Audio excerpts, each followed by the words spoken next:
Okay dear students, good evening. How are you? कैसे हैं आप लोग? मैं फिर एक बार आपको याद दिलाऊं, जैसे मॉडर्न हिस्ट्री में आपको डेली याद दिलाता था, याद होगा। तब तो हम एमसीक्यू 5 क्वेश्चन से मिलते थे, लेकिन बहुत जल्दी आपसे क्वेश्चन से फिर मिलेंगे। पहले हमको फाउंडेशन आप क्लियर करने दे, फिर आप वर्ल्ड हिस्ट्री मॉडर्न से भी ज्यादा इंजॉय करोगे। देखो, पहली चीज कि आपको चेंजेज पढ़ना है, इंटीग्रेटेड अप्रोच लेकर चलना है। इंटीग्रेटेड मतलब आप अलग अलग चैप्टर नहीं पढ़ रहे हो, आप चेंजेज पढ़ रहे हो। आप तब से देख रहे हैं जब से एंशिएंट वर्ल्ड को आपने देखा, मिडिवल वर्ल्ड को आपने देखा, कैसे दुनिया मतलब मिडिवल वर्ल्ड में दुनिया पहुंची। फिर यहां से अब आप rise of the modern West देखोगे। कल मैं वही स्टार्ट किया था व्यावसायिक क्रांति से। तो मैंने आपको बताया कि देखिए, आप हिस्ट्री में इंफॉर्मेशन नहीं पढ़ रहे हैं, मैंने बिल्कुल हिस्ट्री पढ़ने पढ़ाने का तरीका बदल दिया है। और हमारे स्टूडेंट्स इतने इनलाइटेंड होंगे कि हिस्ट्री की सहायता से वो जीएस के बाकी सब्जेक्ट्स में भी हेल्प ले लेंगे। जैसे आप वर्ल्ड हिस्ट्री पढ़ोगे तो मैं आपको इंटरनेशनल इकोनॉमी भी समझा पाऊंगा, हम आपको इंटरनेशनल रिलेशंस भी समझा पाएंगे। हम इसके साथ आपको इंटरनेशनल इकोनॉमी का एवोल्यूशन, इंटरनेशनल रिलेशन का एवोल्यूशन और आपको वर्ल्ड कॉन्स्टिट्यूशनलिज्म का भी आपको इमरजेंस देखने को यहां मिलेगा। तो उन सबको देखने के लिए आपको थोड़ा वही इंटीग्रेटेड अप्रोच लेके चलना होगा। देखो, सिंपल सा फॉर्मूला, हम लोग को चेंज पढ़ना है। ये आज मैं यह यूज करूंगा। और मैं आप लोगों से एक रिक्वेस्ट करता हूं, मिस्टर अंकुर जो कि मेरे संजय का भी काम कर रहे हैं, आप तो जानते ही हैं, उन्होंने मुझे इन्फॉर्म किया कि आप लोग इस स्क्रीन पर जो मैं लिखता हूं तो आप लोगों को थोड़ा, तो मैं इसमें थोड़ा बड़ा लिख दिया करूंगा। मैं आपको वजह बताऊं कि मैं कोशिश करता यही बोर्ड यूज करने का। तो एक तो बैक हो जाता है, तो थोड़ी सी, खैर वो भी हम टॉलरेट कर लेते हो, कोई बड़ी चीज नहीं है। उसमें थोड़ी दिक्कतें हम मेरे साथ व्यक्तिगत है।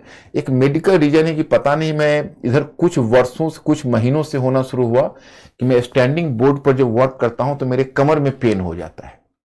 तो फिर डॉक्टर जो ऑर्थोपेडिक्स है मेरा, उसने मना कर दिया। उसने कहा कि आप पैड यूज करिए, इसलिए मुझे पैड यूज करना पड़ता है। तो मुझे अंकुर ने बताया कि शायद ऊपर छोटा लिखता है तो आप लोगों को देखने में दिक्कत होती है, तो मैं उसमें थोड़ा बड़ा लिख दिया करूंगा और कम ही पेज भरूंगा, फिर दूसरा पेज चेंज कर लिया करूंगा।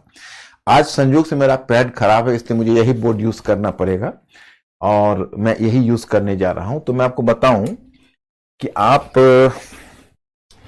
यहां पर आपको पढ़ना है वर्ल्ड हिस्ट्री में, क्या पढ़ना है? परिवर्तन। आप तथ्य नहीं पढ़ रहे, इंफॉर्मेशन नहीं पढ़ रहे, आप क्या पढ़ रहे हैं? आप परिवर्तन पढ़ रहे हैं। तो परिवर्तन में आपको फॉर्मूला आप जानते ही हो कि मैंने आर्थिक को पहले क्यों रखा है। मैं आर्थिक को इसलिए रखा क्योंकि जब कार्ल मार्क्स, मैं आगे आपको कार्ल मार्क्स पढ़ाऊंगा, तो जब परिवर्तन होता है तो परिवर्तन में सबसे अहम बात होती है कि उसमें मूल उत्प्रेरणा, मूल कारक की भूमिका कौन निभाता है? विचारधारा निभाती है या भौतिक पदार्थ या आर्थिक भौतिक कारक निभाता है? तो कार्ल मार्क्स से पहले ऐसा माना जाता था कि विचारधारा निभाती है।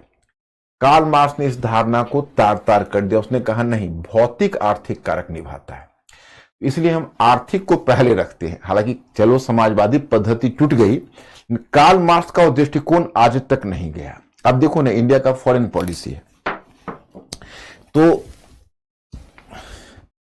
मैं एक पीटी का ही क्वेश्चन फॉर्म करता हूं इंडिया के फॉरेन पॉलिसी पर, आप लोग अपना उत्तर देना, उसे पता चल जाएगा। आपके सामने एक प्रश्न मान लो मैं रखता हूं कि भारत वर्तमान में, भारत की विदेश नीति को प्रभावित करने वाला निर्णायक कारक कौन है? I am using the term निर्णायक, डिसाइसिव फैक्टर।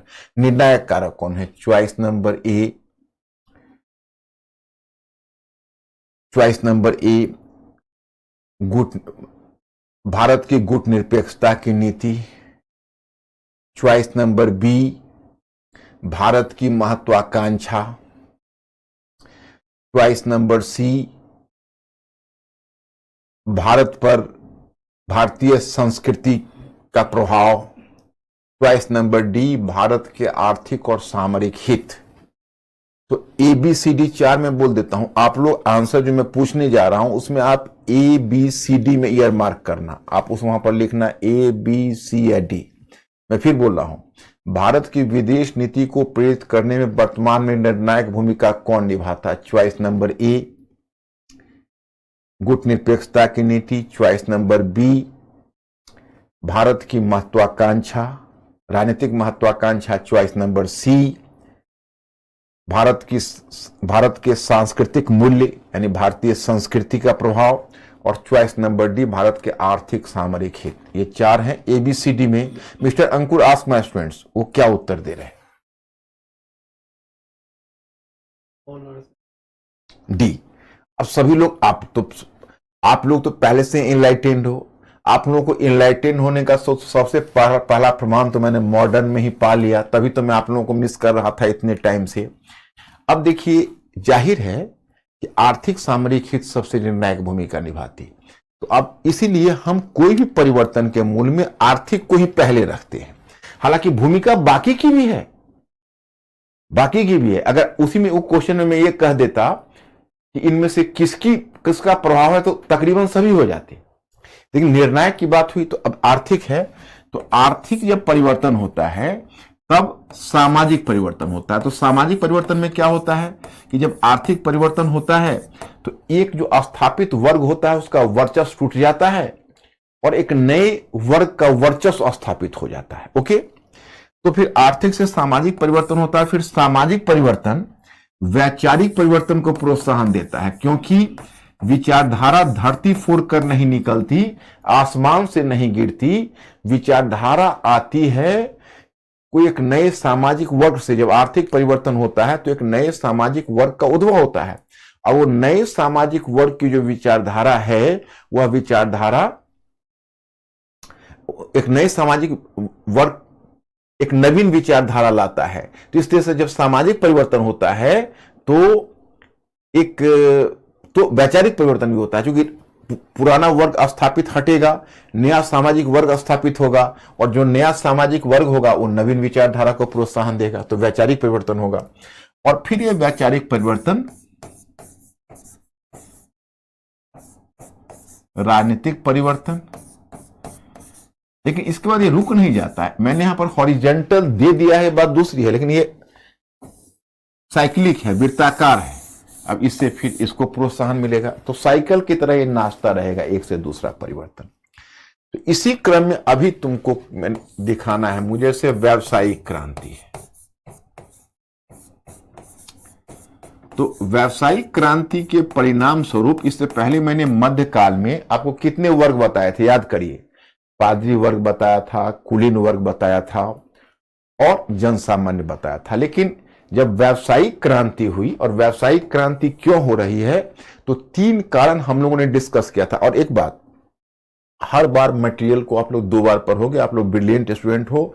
और मैं जिस तरह मॉडर्न हिस्ट्री समाप्त करके गया और आप लोगों ने ध्वनि मत से कहा कि मैं मॉडर्न हिस्ट्री समझ में आ गया, उसी तरह से आप लोगों को ध्वनि मत से कहना है कि वर्ल्ड हिस्ट्री हमने आत्मसात कर लिया, और वर्ल्ड हिस्ट्री की सहायता से हमने पूरे पढ़ने का तरीका बदल लिया। यही मैं आपसे लास्ट में सुनना चाहूंगा।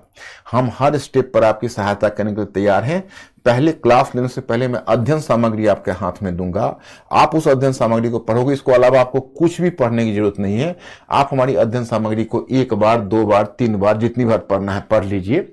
लेकिन हमें चाहिए कि कल व्यावसायिक क्रांति को प्रेरित करने में हमने कितने कारक बताए थे, वो सारे कारक याद हैं सभी को। क्योंकि मिस्टर अंकुर लास्ट में इनसे पूछा नहीं, मैंने कल आप लोगों को 3 कारक बताए थे। आप लोग एश्योर करिए हमें तुरंत कि आपको तीनों कारक समझ में आ गया। पहला कारक था कृषि क्षेत्र में सुधार, कृषि में तकनीकी सुधार। दूसरा कारक था क्रूसेड्स के कारण, धर्मयुद्ध के कारण उत्तरी पश्चिम यूरोप से पश्चिम एशिया तक व्यापारिक मार्ग का खुल जाना। और तीसरा कारक था कुस्तुनतुनिया का पतन। ये तीनों कारक हमने आपको बताया हुआ है कल। अब आप लोग हमें एश्योर करोगे कि आपको ये तीनों कारक समझ में आ गया कि नहीं। अंकुर आस्क माय स्टूडेंट्स, आप लोग प्लीज, आप लोग यस नो में उत्तर दीजिए जल्दी। I am waiting.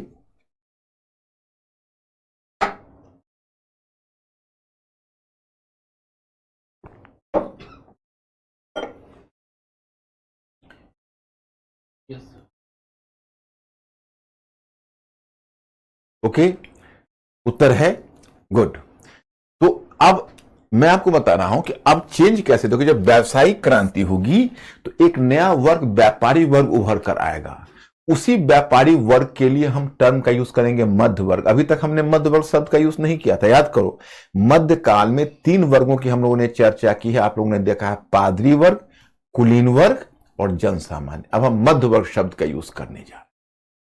तो इस व्यापारी वर्ग के लिए हम मध्य वर्ग शब्द का यूज करेंगे। वैसे मध्य वर्ग में केवल व्यापारी वर्ग ही सीमित नहीं है, अलग अलग तरह के पेशेवर समूह भी उसमें शामिल हैं। आगे फिर मध्य वर्ग में नए नए तत्व जुड़ते जाएंगे, मध्य वर्ग और भी मजबूत होता जाएगा। लेकिन the initial phase you can say कि इट वाज मर्केंटाइल क्लास, वो मिडिल क्लास है, तो इसलिए इसको मध्य वर्ग हम कहें। एक नए वर्ग का उद्भव होगा। अब ये नए वर्ग की विचारधारा होगी, वो पुनर्जागरण होगी। ये नए वर्ग की विचारधारा पुनर्जागरण होगी। अब जब पुनर्जागरण होगा तो राजनीतिक परिवर्तन में होगा, अब देखो धार्मिक परिवर्तन होगा, धर्म सुधार, और धर्म सुधार से राष्ट्रीय राज्य का उद्भव, यानी राष्ट्रीय राज्य आएगा।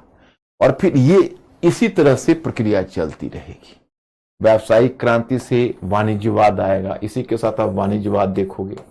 तो चलो अब हम लोग समझते हैं इसको, और आप लोग हमें एश्योर करना कि आप लोग क्लियर हो रहे हो कि नहीं, क्योंकि आप लोगों का क्लियर होना जरूरी है। भले एक बार के बजाय 2 बार हमें समझाना पड़े, 3 बार समझाना पड़े, लेकिन क्लैरिटी आप लोग हमें बताओगे और मेरे मैटर को बार बार पढ़ के आप लोग अपना विजन क्लियर करोगे।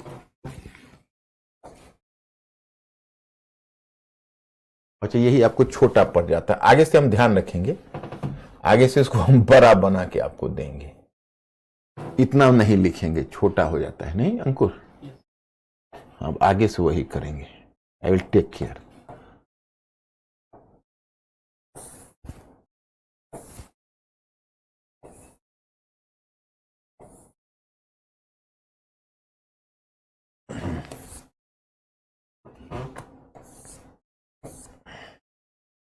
Just 1 minute. यही कल शुरू किया था हम लोगों ने, क्षेत्रीय अवस्था, व्यावसायिक यूरोप के लिए सामंती व्यवस्था। यही छोटा हो जाता है, मैं समझ रहा हूं। अब मैं इसको इस पर भी लिखूंगा तो आपको बड़ा कर दूंगा उसको।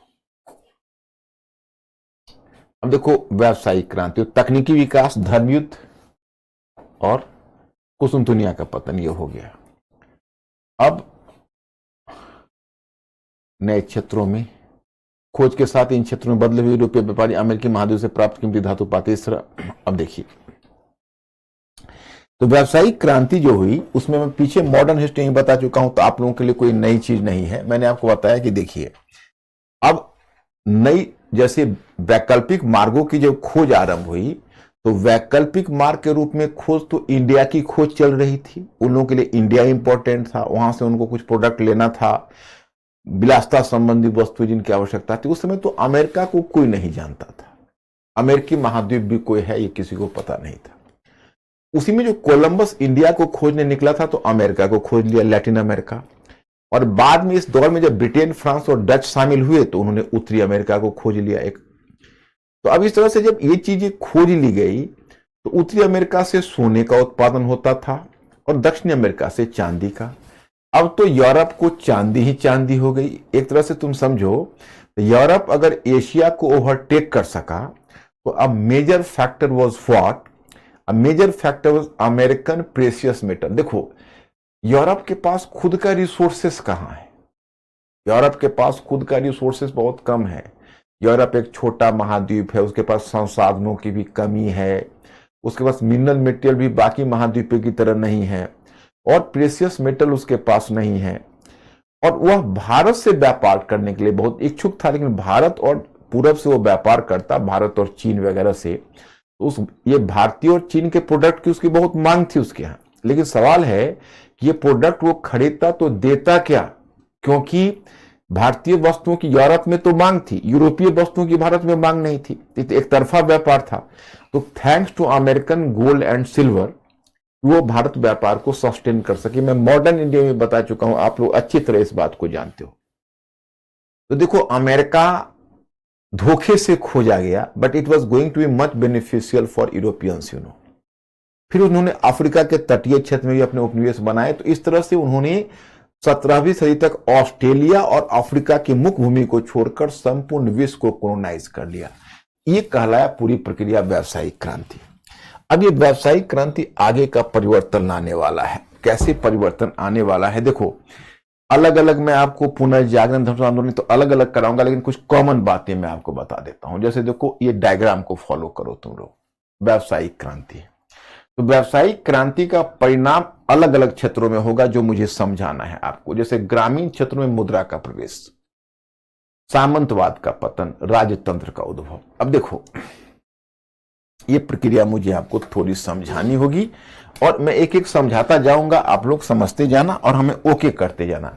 अंकुर is just like working as a Sanjay, you know, so he will inform me कि whether you people are clear और not, then I will move further. देखिए जैसे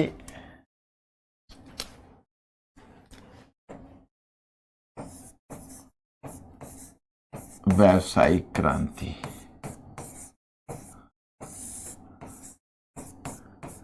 तो व्यावसायिक क्रांति होगी तो क्या होगा, मुद्रा का व्यापक लेन देन। अब मुद्रा का व्यापक लेन देन कैसे होगा, जैसे व्यावसायिक क्रांति में केवल व्यापार थोड़ा है, जब व्यापार बढ़ेगा तो बैंकिंग पद्धति आई, बीमा company I, banking company I, chambers of commerce I, बड़े बड़े रेगुलेटेड व्यापारिक कंपनी कायम हुए, जो मैंने आपको पहले ही बताया। जो व्यावसायिक क्रांति में इस तरह की बहुत सारी कंपनीज कायम हुई। जैसे जब व्यावसायिक क्रांति हुई तो बड़े बड़े व्यापार करने वाली कंपनियां बनी, जैसे east India company, Dutch east India company, French east India company. Banking system develop हुआ, मुद्रा प्रणाली डेवलप हुई, नई नई currencies I, chambers of commerce बनी, बीमा कंपनी कायम हुई, इंश्योरेंस कंपनी। तो ये सब जो विकास हुआ तो ये सब मुद्रा का प्रचलन बढ़ गया। अब मुद्रा का ग्रामीण क्षेत्र में प्रसार, ग्रामीण क्षेत्र में प्रसार। अब जो ग्रामीण क्षेत्र में इसका प्रसार होगा, इसका सीधा प्रभाव पड़ेगा सामंतवाद पर। जरा अनुमान करो, जो तुम लोगों ने जो कहा है, तुम लोगों ने अपने स्तर से पढ़ा हो, मैं पूछना अंकुर माय स्टूडेंट से आप पूछिए एक सवाल। मेरा सवाल यह है कि जब मुद्रा का प्रचलन, मुद्रा मतलब करेंसी सिस्टम, जो मौद्रिक लेन देन जब ग्रामीण क्षेत्रों में आएगी तो इससे सामंतवाद को फायदा होगा या नुकसान होगा? जब ग्रामीण क्षेत्र में आएगी तो सामंतवाद को फायदा होगा या नुकसान होगा?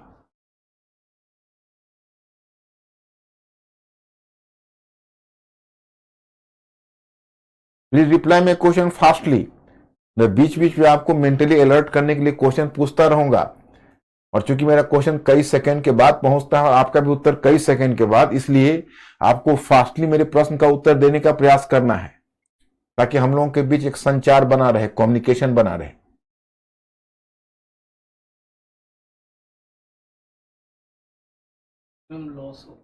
Loss, good, you are correct. क्यों, मैं बताता हूं। मैंने आपको मेनर प्रणाली और कृषि दास्ता बताई है। वही मेनर प्रणाली में क्या हो रहा है, देखो मेनर प्रणाली में मैंने बताया कि देखो यही कृषि दास्ता है, कृषि दास्ता सर्फडम। ये लॉर्ड है और इसने भूमि को दो पार्ट में बांटा हुआ है, भूमि को दो पार्ट में बांटा हुआ है, डीमेंस और मेंस, यू नो। तो डीमेंस भूमि में उसका उपज आती है और मेंस में रैयतों को बसाया हुआ है। यही मैंने कृषि दास्ता में आपको बताया था। तो एक्चुअली है क्या कि यही जान थी सामंतवाद की। सामंतवाद की जो पूरी पद्धति थी वो कृषि दास्ता पर आधारित थी, कि ऊपर जो आप लॉर्ड है, नीचे बैरन है, नाइट है, सब इसी सिस्टम पर पलते थे। तो उसमें हुआ ऐसा कि यह है रैयत, तो रैयत को तो भूमि से बांध दिया गया, मैंने आपको बताया, और रैयतों से अपेक्षा की जाती थी कि 3 दिन वो अपने खेत में खेती करे और बाकी के 4 दिन मुफ्त रूप में जाकर बेगार करे, मुफ्त फ्री लेबर वो डिमेंस में दे। तो क्या होता था कि एक कहावत आपने ग्रामीण क्षेत्रों में सुना हो, अरे बेगार कर रहे हो क्या, बेगार शब्द यहीं से, ये तो बेगार है। तो कहा जाता है जो बेगार का काम होता है ना, मुफ्त का काम, वो बहुत बेकार का होता है। क्यों? क्योंकि उसके पास वर्क करने की इंसेंटिव ही नहीं होती है। ओके, ये जो रैयत होते थे, तो रैयत क्या करते थे, 3 दिन तो अपने खेत में खेती कर ली, और डिमेंस में अब 4 दिन करना है, तो कंधे पर फावड़ा लेकर खेत में चलना शुरू करेंगे, तो पूरे 1 दिन चलने में लगा देंगे, पहुंचने में। और अब उसको क्या कर सकते हो, आप कहोगे अरे भाई तुम इतनी तेजी जल्दी। अब उनके जो लैंडलॉर्ड के जो उसके पर्यवेक्षक थे या उसके मैनेजर और उसके स्टाफ थे, वो कहते भाई तेजी से चलो, तो कहते भाई इससे ज्यादा मुझे नहीं चला जाता। अब वो कामचोर की तरह रहते और उसमें वो 4 दिन में जैसे तैसे आधा अधूरा काम करते, इससे खेती ढंग से डिमेंस में हो नहीं पा रही थी। ओके, और इधर मुद्रा का प्रवेश हुआ, मुद्रा का लेन देन से शुरू हुआ। पहले वस्तु विनिमय प्रणाली थी, तो अब इन किसानों को जो रैयत थी उनके दिमाग में आने लगा कि यार ये 4 दिन हमसे बेगार लेता है, अगर बदले में हमें फ्री कर दे तो 4 दिन अपना लेबर हम बाजार में बेचकर पैसा कमाएंगे, और इसको थोड़ा सा हम जो ये मेंस जोत रहे हैं इसका थोड़ा रेंट दे देते हैं, इसको थोड़ा हमसे पैसा ले ले रेंट इसके बदले, और ये हमको जोतने दे, और बदले में हम अगर कहीं 4 दिन अपना लेबर बेचेंगे मार्केट में तो उससे हमको पैसा ज्यादा मिलेगा। इधर लैंडलॉर्ड को भी लगने लगा कि यार ऐसा है कि वैसे भी एक कामचोर है, कुछ काम करता है नहीं, तो अगर हमको ये कैश दे दे तो उस कैश से हम दूसरे लेबर को बाजार से हायर कर लेंगे, वो ज्यादा एफिशिएंटली काम करेगा, ये तो कामचोर वैसे भी काम नहीं कर रहा है। तो दोनों का आकर्षण मुद्रा की तरफ हो गया, और मुद्रा का आकर्षण हुआ तो जो पहले इसकी जो खेत से बंधा हुआ था एक तरह से आजाद हो गया, और मेनर प्रणाली टूट गई। अब लैंडलॉर्ड और जो किसान के बेसिक रिलेशनशिप है वही ब्रेक कर गए। इस कारण से ये पूरा का पूरा जो सामंती ढांचा है वो सामंती ढांचा चरमरा गया, ये सामंती ढांचा चरमरा गया ये टूटने के कारण। Mister Ankur ask my students, please my students fastly inform me, are you clear? Ankur पूछिए इनसे, क्लियर हुए?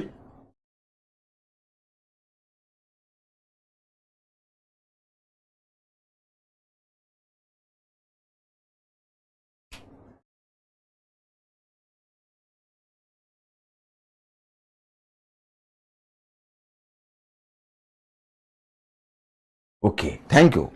तो ये देखो अब सामंतवाद टूट गया। अब दूसरी चीज समझनी पड़ेगी, ये इस पर समझना पड़ेगा। अब देखो ये है किंग, किंग के पास पावर नहीं है। किंग अपनी सेना और नौकरशाही के लिए अपने अधीनस्थ सामंत पर निर्भर था, आपको पता है। ये अपने अधीन सामंत पर किंग निर्भर था, और ये जो किंग है वो किंग के पास अपनी सेना नौकरशाही नहीं थी, ये लॉर्ड है, ये बैरन है, नाइट है। तो क्या हुआ, ये पूरा सिस्टम जब चरमराने लगा तो ये जो राजा है उसकी महत्वाकांक्षा जगी। ये कहावत आपने सुनी कि बिल्ली के भाग से छीका टूटा। उसको लगा कि यार अच्छा ये पब्लिक है, यहां पर तुम देखोगे कि ये पब्लिक है। तो पहले ये किंग इनसे डायरेक्ट टैक्स लेता था, डायरेक्ट टैक्स लेता था तो पूरा रकम जाता था। मान लो यहां से 100 रुपया गया तो 100 रुपया किंग को डायरेक्ट मिला, तो अपनी सेना का खर्च चलाता था, नौकरशाही का खर्च चलाता था, अपना भी उसका ऐशो आराम होता था। अब यहां से 100 रुपया अगर वसूल हो रहा है, बल्कि 100 रुपया क्या और ज्यादा, पब्लिक को तो ज्यादा प्रेशर है, 120 रुपये वसूल हो रहे हैं, तो किंग के पास 20 रुपये पहुंच रहे हैं, 100 रुपये बीच के मध्यस्थ ले रहे हैं। अब किंग सोच रहा है कि ये जब कमजोर हुआ तो किंग की महत्वाकांक्षा जग गई राजा की, कि हम ऐसा करते हैं कि हम इनको, क्योंकि ये तो वैसे भी टूट रहे थे, कमजोर हो गए थे, पूरा सिस्टम चरमरा गया था। इन्होंने सोचा कि अब बाकी जो चीजें हैं इनको और दमन करते हैं, और हम डायरेक्ट अपना कर पब्लिक से वसूल करते हैं, पैसा हमारे पास आएगा, हमारी स्वतंत्र सेना होगी, स्वतंत्र नौकरशाही होगी, टैक्स डायरेक्ट आधुनिक कर प्रणाली होगी, डायरेक्ट टैक्सेशन की वसूली करेंगे। तो इसमें ये तो अपोज करेंगे, क्योंकि इनको तो अब तक का सिस्टम से इनको फायदा हो रहा था। अब ये कमजोर पड़ चुके हैं, ये सोचते हैं हमारे पास सेना नौकरशाही होगी तो इनको हम अच्छे से दबा कर फिर एक बार राजतंत्र को स्थापित करेंगे, तो मोनार्की का रिवाइवल होगा। एक बार फिर यूरोप में अब राजतंत्र पुनर्स्थापित होने वाला है, क्योंकि सामंतवाद टूट रहा है। और संयोग से पहले क्या था, जो पहले से जो युद्ध प्रणाली मध्ययुग में चली आ रही थी, उस युद्ध प्रणाली पर सामंतों का एक अधिकार था, लेकिन अब तोप खाना आ गया, आर्टिलरी। और जिस समय तोप खाने आ गए आर्टिलरी, तो आर्टिलरी का जैसे पहले सामंतों के पास किले होते थे, किले, तो किले को अब तोड़ ही नहीं सकते, सामंत और पावरफुल थे। अब जब तोप खाने आ गए तो किंग तोप खाना डेवलप कर सकता था, उनके किले को भी तोड़ सकता था, मजबूर कर सकता था। तो कुछ समय तक इतिहास में किंग और सामंतों की लड़ाई चलेगी और फिर राजतंत्र दोबारा पुनर्स्थापित होगा। यही ये डायग्राम बता रहा है। ग्रामीण क्षेत्र व्यावसायिक क्रांति, ग्रामीण क्षेत्र में मुद्रा का प्रवेश, सामंतवाद का पतन और राजतंत्र का उद्भव। ये डायग्राम ये कह रहा है जो मैंने समझा है। अंकुर, तो आप लोग ओके करिए तो मैं ये समझाने निकलूंगा ये पॉइंट।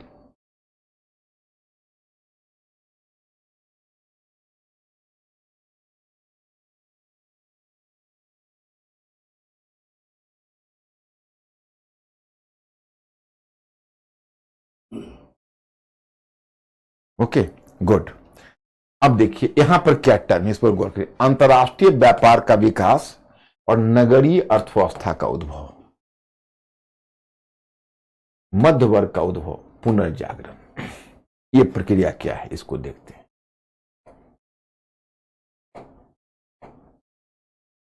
अब देखिए,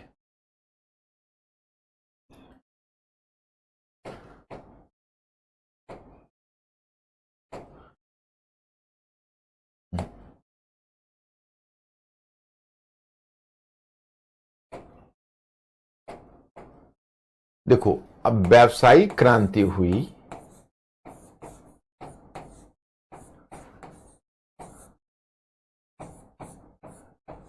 व्यावसायिक क्रांति हुई तो व्यावसायिक क्रांति के परिणाम स्वरूप एक अंतर्राष्ट्रीय अर्थव्यवस्था आई।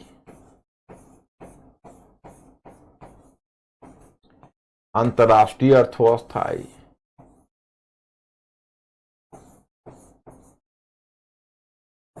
और अंतर्राष्ट्रीय अर्थव्यवस्था, अब यही समय नगरीय अर्थव्यवस्था आएगी। नगरीय अर्थव्यवस्था होगी तो क्या होगा पता है, इसका ये है, इसका एक परिणाम होगा मध्य वर्ग का उद्भव होगा। मध्य वर्ग का उद्भव, अब मध्य वर्ग का उद्भव होगा तो मध्य वर्ग की विचारधारा है वो है पुनर्जागरण। ये पुनर्जागरण क्या है मैं आगे बताऊंगा, लेकिन मैं बताऊंगा कि देखो एक नया वर्ग आएगा। और एक नया वर्ग क्यों आ रहा है, आर्थिक परिवर्तन हो रहा है, अंतर्राष्ट्रीय अर्थव्यवस्था आ रही है। अंतर्राष्ट्रीय अर्थव्यवस्था के साथ नगरीकरण को चारों तरफ प्रोत्साहन मिल रहा है। नगरीकरण को प्रोत्साहन मिल रहा है तो एक नया वर्ग का उद्भव हो रहा है और वो नया वर्ग एक नवीन चेतना को प्रोत्साहन दे रहा है जिसे हम पुनर्जागरण कहते हैं। तो पुनर्जागरण। अब यहां पर देखोगे पूंजीवाद का उद्भव होगा। अब पूंजीवाद के उद्भव से प्रोटेस्टेंट धर्म को प्रोत्साहन मिलेगा। ये मुझे आगे समझाना पड़ेगा, वन बाय वन मैं आपको समझाऊंगा। जैसे पूंजीवाद का उद्भव होगा, देखिए तो पूंजीवाद का उद्भव होगा तो क्यों प्रोटेस्टेंट धर्म को प्रोत्साहन मिलेगा, मैं कारण बताता हूं। अब प्रोटेस्टेंट धर्म क्या है, मार्टिन लूथर में आगे डील करूंगा, इस डायग्राम से आपका नहीं क्लियर होगा। इसको मैं थोड़ा सा और आगे, यूरोपीय राजतंत्र का उत्थान, पूंजीवाद। पूंजीवाद का उद्भव में देखो क्या होता है। पूंजीवाद अपने स्वरूप में सामंतवाद से पृथक था। सामंतवाद का आधार कृषि अर्थव्यवस्था थी तो पूंजीवाद का आधार व्यापार। उसी प्रकार सामंतवाद परंपरा तथा व्यक्तिगत वफादारी के आधार पर संचालित होता था तो पूंजीवाद मुनाफे के आधार पर। इसके अतिरिक्त सामंतवाद का सामाजिक आधार कुलीन वर्ग एवं चर्च ने तैयार किया तो पूंजीवाद का आधार मध्य वर्ग ने। देखिए सामंतवाद एक तरह की पद्धति थी और सामंतवाद के आगे का विकास है पूंजीवाद। जैसे जब व्यावसायिक क्रांति होगी तो मुद्रा का प्रचलन होगा और सामंतवाद का पतन होगा और फिर उसी समय पूंजीवाद का विकास होगा। तो पूंजीवाद एक अलग तरह की पद्धति है। पूंजीवाद का बल किस पर होता है पता है आपको, मुनाफा पर। पूंजीवाद को परिभाषित करते हुए आप कह सकते हो कि पूंजीवाद एक ऐसी आर्थिक पद्धति है जिसका आधार है, जो पूंजीवाद एक ऐसी पद्धति, एक ऐसी विचारधारा, एक ऐसी पद्धति है जो किसी वस्तु का मूल्यांकन उसके आंतरिक गुणों के आधार पर नहीं करता है बल्कि उसके बाजार मूल्य के आधार पर करता है। और बाजार मूल्य किस बात का होता है, तो डिमांड एंड सप्लाई का रूल। मांग और पूर्ति के नियमों के आधार पर चलता है। Higher the demand higher the price, lower the demand lower the price. तो जिसे आप पूंजीवाद कहते हो, पूंजीवाद इज जस्ट फंक्शनिंग और working according to the market demand. और जो मार्केट है वो it is going to evaluate a product not on the basis of its internal quality but on the basis of the market forces, the demand and supply। मतलब वो देखो, अब जैसे pen है तो पेन तुम कहोगे यहाँ मेरे दादाजी ने गिफ्ट किया है, कोई अगर 1 लाख रुपया भी दे तो मैं इसे नहीं दूंगा। ये पूंजीवादी मनोवृत्ति नहीं है। पूंजीवादी मनोवृत्ति है कि भाई किसी ने दिया, क्या दिया, इसका मार्केट वैल्यू क्या है, मार्केट वैल्यू इसको डिसाइड करेगा। तो ये पूंजीवाद की बेसिक सोच है। तो अब अगर सामंतवाद का सामाजिक आधार कुलीन वर्ग ने तैयार किया, और सामंतवाद था वो कहीं ना कहीं कह सकते हो कि व्यक्तिगत वफादारी से, जैसे सामंतवाद में तुम देखो अभी भी ग्रामीण क्षेत्रों में तुम एक सोच देखोगे, खैर अब तो नहीं रहा क्योंकि गांव में इतना मुद्रा का प्रचलन हो चुका है, और खासकर इंफॉर्मेशन टेक्नोलॉजी के युग में कि गांव में आप इंफॉर्मेशन टेक्नोलॉजी के युग में ऐसी वफादारी सोच भी नहीं सकते। लेकिन बहुत पहले आपने कहानी सुनी होगी कि कोई ऐसा स्वामी भक्त नौकर का परिवार हुआ करता था कि भले ही मालिक की मुफ्त सेवा करता था, लेकिन कोई अगर बाहर वाले उसको पैसे भी दे तो अपने मालिक को छोड़ के नहीं जाएगा, क्योंकि व्यक्तिगत वफादारी की भावना है। ये सामंतवादी मनोवृत्ति है। पूंजीवादी मनोवृत्ति है कि मार्केट का डिमांड होगा उसके अनुसार करूंगा। तो व्यक्तिगत वफादारी सामंतवाद का लक्षण था, और सामंतवाद का सामाजिक आधार कुलीन वर्ग और चर्च ने तैयार किया। तो पूंजीवाद का सामाजिक आधार मध्य वर्ग ने। अब मध्य वर्ग का उद्भव, तो इसमें हमने भी बता दिया कि मध्यकालीन यूरोपीय समाज 3 भागों में विभाजित था, कुलीन वर्ग, पादरी वर्ग तथा जन सामान्य। परंतु व्यावसायिक क्रांति ने एक नया सामाजिक वर्ग, व्यापारिक वर्ग को जन्म दिया, और व्यापारिक वर्ग ने ही आरंभिक मध्य वर्ग का रूप ले लिया। आगे इस वर्ग ने अनेक समूह जुड़ते चले गए। गौर करने वाली बात यह है कि पहले जहां यूरोपीय समाज कुलीन वर्ग और पादरी वर्ग के हिस्से परिचालित हो रहा था, वहीं अब वह मध्य वर्ग के हिस्से परिचालित होने लगा। क्योंकि इस वर्ग के पास आर्थिक क्षमता थी, इसलिए इस वर्ग ने बदलाव को संभव बनाया। थोड़ी काल के लिए उभर रहे यूरोपीय राजतंत्र का हित मध्य वर्ग से जुड़ गया। अब मैं एक दिलचस्प बात आपको बताता हूं। अभी अभी मैंने आपको बताया कि सामंतवाद का पतन हुआ, तो उसका फायदा राजतंत्र उठाने चला। तो राजतंत्र अब फायदा उठा रहा है, तो राजतंत्र को कुलीन वर्ग से संघर्ष होगा, क्योंकि सामंत, और इधर चर्च है। तो मैं अब आगे आपको बताने जा रहा हूं कि यही समय जब राजतंत्र अपनी शक्ति को पुनर्स्थापित करेगा, तो राजतंत्र चाहेगा कि हम अपनी राष्ट्रीय सीमा को खींचें, मतलब अपने राष्ट्रीय बाउंड्री को हम स्पष्ट करें। यह राजतंत्र चाहेगा। तो जब राजतंत्र राष्ट्रीय बाउंड्री को स्पष्ट करना चाहेगा, अपने राष्ट्रीय सीमा को स्पष्ट करना चाहेगा, तो उसके रास्ते में आड़े आ जाएगी चर्च। क्योंकि मैं आपको सर्वव्यापी चर्च व्यवस्था में समझा चुका हूं कि एक्चुअली चर्च का मुख्यालय रोम में था, उसकी शाखाएं पूरे यूरोप में फैली हुई थी। तो तुम जब अपनी राष्ट्रीय सीमा खींचते, तो लोकल चर्च, जो क्षेत्रीय चर्च है, वो आपके अधीनता मानने से इनकार कर देता, बोलता कि हम तो रोम के अधीन हैं, हम आपके अधीन नहीं हैं। इस तरह से राजा की शक्ति और प्रतिष्ठा कैसे बढ़ेगी जब तक क्षेत्रीय चर्च राज्य के अधीन नहीं होगा। इसलिए तुम एक चीज देखोगे, सब सारे इश्यू जुड़ जाएंगे। राष्ट्रवाद का उद्भव, प्रोटेस्टेंट आंदोलन, सामंतवाद का पतन, पूंजीवाद का उद्भव। यहाँ चिकन एंड हेन सिंड्रोम है। चिकन एंड हेन सिंड्रोम का मतलब है कि यह तय करना कठिन है, पहले मुर्गी हुई या पहले अंडा हुआ, पहले व्यावसायिक क्रांति आई या पहले पुनर्जागरण आया, पहले वाणिज्यवाद आया या पहले राष्ट्रीय राज्य का उद्भव हुआ, या पहले राष्ट्रीय राज्य का उद्भव हुआ या पहले वाणिज्यवाद आया, पहले धर्म सुधार आंदोलन हुआ या पहले राष्ट्रवाद का उद्भव हुआ। माने all are going to be contributed to each other. इसलिए मैं कह रहा हूं कि तुम लोग तो काफी ब्रिलियंट भी हो और मेरी बातों को अक्षरशः आप मानते हो। मैंने मॉडर्न हिस्ट्री में भी देखा है, और इसमें मैं आपको पढ़ने का ज्यादा लोड दे नहीं रहा, बल्कि मैं केवल अपना ही अध्ययन सामग्री दे रहा। मंडे को मैं फिर दूसरी अध्ययन सामग्री आपको पार्ट 2 सप्लाई कर दूंगा। तो इस तरह से हम आपको पर्याप्त अध्ययन सामग्री वर्ल्ड हिस्ट्री में मैं ही खुद दूंगा, लेकिन आप लोगों को स्वयं और इतना क्लियर होगा लिखा हुआ, इसी लाइन पर आपको पढ़ाया हो जाएगा। बिल्कुल आप समझ सकते हो, रसगुल्ले के माफिक आपको उसको पचा लेना है, केवल कुछ भी नहीं करना है। तो उसके लिए आपको बस 2 काम जरूर फॉलो करना है। एक तो आपको रिवाइज अच्छा से करना है। अगर मेरे लेक्चर में कोई पार्ट आपको क्लैरिटी ना हो तो आप उसको देख लीजिए, फिर थोड़ा सा और कष्ट करिए, क्योंकि बहुत लंबा लेक्चर तो अभी जा नहीं रहा है, 1 घंटे 20 मिनट के करीब है। और उसमें कभी कहीं 10 मिनट देख लीजिए, 20 मिनट, जहां आपको वीक पॉइंट लगे कि वहां पर आप नहीं समझ पाए हो। और तीसरा काम आपको करना है कि हर दिन 15 से 20 मिनट जो आप रिवाइज करोगे उस पर सोचने पर दोगे, लिंक करने पर दोगे आपस में परस्पर। तो मैं इसी सिलसिले में आपको बताऊंगा कि ये सारे एक दूसरे से जुड़े हैं। मध्य वर्ग का उद्भव हो चुका है, तो अब मध्य वर्ग का उद्भव हुआ है, तो मध्य वर्ग अपना व्यापार को फैलाना चाहता है, व्यापारी वर्ग है। तो व्यापारी वर्ग को समस्या किससे आ रही थी पता है? कुलीन वर्ग से आ रही थी और चर्च से आ रही थी। चर्च से क्यों आ रही थी? रोमन कैथोलिक चर्च कहता था मुनाफा लेना और ब्याज लेना, मतलब money lending and profit making. तो मुनाफा लेना और ब्याज लेना यानी प्रॉफिट मेकिंग और money lender both are amoral, ये दोनों अनैतिक है, इसका नहीं करना चाहिए। अब बताइए, जब आप मुनाफा नहीं लोगे और ब्याज नहीं लोगे, घोड़े घास से दोस्ती कर लेगा तो खाएगा क्या?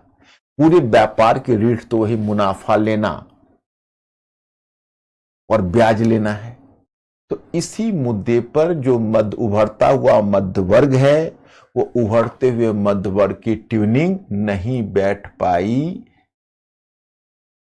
चर्च के साथ। इसलिए प्रोटेस्टेंट पंथ होगा जो आगे बताऊंगा, उसको मध्य वर्ग सपोर्ट कर देगा, क्योंकि यानी व्यापारी वर्ग, क्योंकि प्रोटेस्टेंट धर्म कहेगा कि मुनाफा लेना और ब्याज लेना उचित है, उसे व्यापारी वर्ग को फायदा होगा। उसी प्रकार से तुम देखोगे कि व्यापारी वर्ग को कुलीन वर्ग से भी समस्या आएगी, क्योंकि जो कुलीन सामंत है वो क्या कर रहे हैं, हर 10 मील पर, हर 10 कोस पर, हर 5 कोस पर वो अपना एक मतलब चुंगी घर बना देते हैं, और एक व्यापारी को 5 जगह पर चुंगी देनी पड़ती, 10 जगह पर चुंगी देनी पड़ती, क्योंकि जगह जगह पर लॉर्ड हैं अपने अपने, और उनकी चुंगी हाउस है, वो चुंगी लेते हैं। अब ये व्यापारी वर्ग या मध्य वर्ग सोच रहा अगर एक बड़ा राष्ट्रीय राज्य बन जाता और पावरफुल किंग हो जाता, तो राष्ट्रीय राज्य है, वो एक ही जगह चुंगी लेता, पूरे राष्ट्र की एक ही जगह चुंगी होती, तो हमारी इतनी तो हमें सहूलियत हो जाती, इतना तो आर्थिक दबाव कम हो जाता।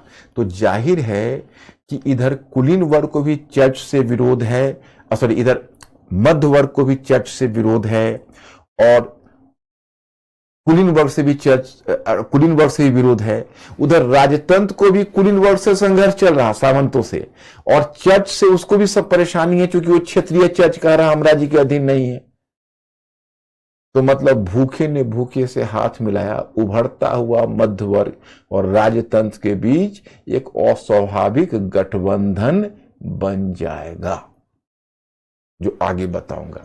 अब पुनर्जागरण से फिर बताना शुरू करूंगा, अभी देखते हैं क्या है। पुनर्जागरण से शुरू करें। तो अब तक आप लोग केवल हमको ओके कर दो कि अभी तक कोई दिक्कत तो नहीं है। अब पुनर्जागरण 1 बाय 1 डिटेल्स में बताना शुरू करेंगे।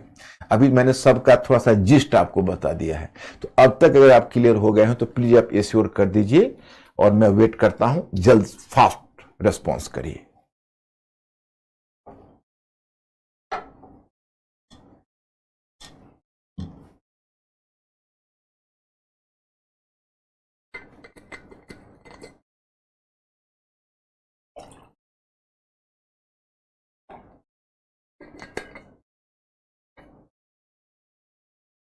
ओके है।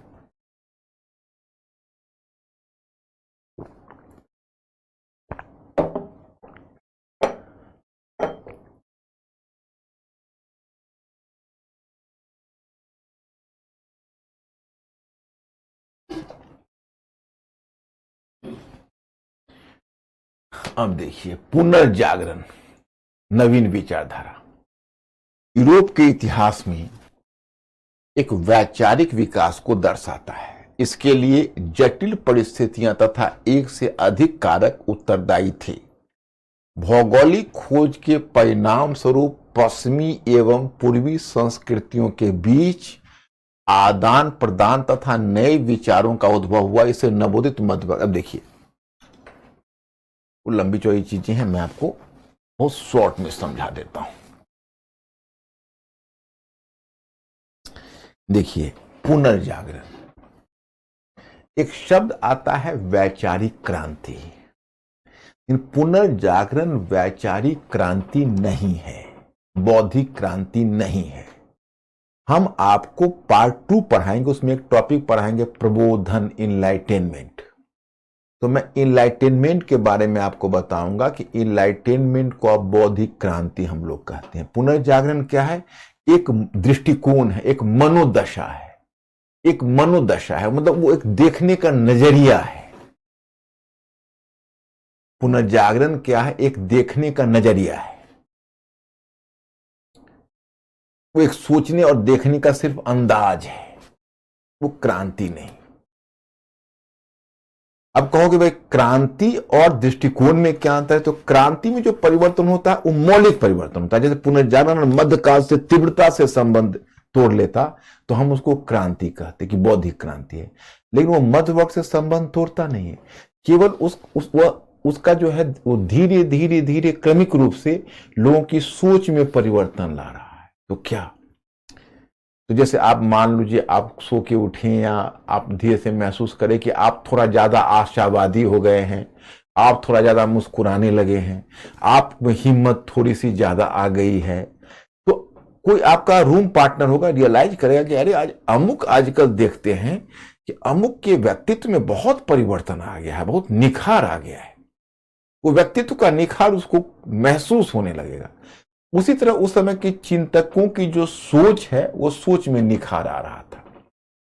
अब अगर पुनर्जागरण का शाब्दिक अर्थ कहोगे तो पुनर्जागरण का शाब्दिक अर्थ है निद्रा से जगना, तंद्रा का टूटना, संभल कर बैठना, क्या क्या कर सकते हो। अब मतलब एक सिचुएशन में विजुअलाइज कर रहा हूं, विजुअलाइज कर रहा हूं, कल्पना कर रहा हूं। केवल कल्पना करिए कि आपने दोपहर का लंच लेकर कहीं लंबी यात्रा में, लंबी यात्रा का मतलब है कि 10-5 मील यात्रा पर आप बस पर निकल पड़े, बस की सीट पर बैठे हुए अभी आपने लंच लिया है, और जाहिर है कि चलती हुई बस में थोड़ी सी उबासी आई और नींद आना शुरू हुआ, पलक झपक गई, सिर हिल रहा है, आप उस मुद्रे में है, बगल वाले यात्री के कंधे पर बार बार आपका सिर गिर रहा है, वो भी बोल रहा है कि थोड़ा संभल के बैठो भाई, लेकिन आप अपने आप को संभाल नहीं पा रहे हैं। उसी तरह से थोड़ा सा झूमते अंदाज में आप सिर हिलाते हुए जा रहे हैं। तभी अचानक बस के सामने कोई दूसरी गाड़ी आ जाती है और ड्राइवर को अचानक तेजी से ब्रेक लेना होता है, तो आपका सिर उसी सीट पर, सामने वाली सीट पर जोर से टक्कर मार देता है, और टक्कर लगती है, तुरंत आपकी नींद रफू चक्कर हो जाती है, और उठकर आप बैठ जाते हो और बाहर खिड़की से झांक कर पूछते हो कि कौन सा स्टॉपेज है भाई। तो जो खिड़की से बाहर झांक के स्टॉपेज आप पूछ रहे हो वही पुनर्जागरण है। मतलब वो झटका कहीं से आना चाहिए, तब आप में वह चीज आएगी, इसको जग कर आप बैठोगे, यही पुनर्जागरण है। तो फिर अब आपके मन में सवाल यह खड़ा होगा, ये झटका क्या है और कहां से आया है? तो माय स्टूडेंट्स, ये बस का झटका नहीं है, वैचारिक झटका है। और वैचारिक झटका ऐसे लगा कि यहां से जो यूरोपीय नाविक, पश्चिम में तो अमेरिका में जानते हो तो उतना कुछ वैसे नए विचार नहीं, वहां अरे विचार तो वहां भी थे लेकिन वैसा इंप्रेसिव नहीं। एशिया में जब उनके नाविक आए तो बहुत सारी प्राचीन सभ्यताएं एशिया में थी। उनका संपर्क ईरान की सभ्यता से के संपर्क में आए, चीन की सभ्यता के संपर्क में आए, भारत की सभ्यता के संपर्क में आए। इन सभ्यताओं के संपर्क में आने से उनकी दृष्टि खुल गई, उनकी दृष्टि खुल गई। तो उनकी दृष्टि खुल गई मतलब वो पूरब के विचारों का झटका पश्चिम को लगा, तो पश्चिम को पुनर्जागरण की चेतना आई। अब देखो, आप लोगों ने मॉडर्न हिस्ट्री पढ़ा है, 19वीं सदी में आधुनिक भारत में हमने भारतीय पुनर्जागरण आप लोगों को समझाया था, याद है? काश आप हाँ ना हमारे सामने बोल पाते। लेकिन एक बार मैं फिर अंकुर को कष्ट दूंगा, आपसे रिस्पॉन्स लेके मेरे सामने लाए। अंकुर जरा पूछो कि इनको भारतीय पुनर्जागरण याद है मॉडर्न हिस्ट्री का?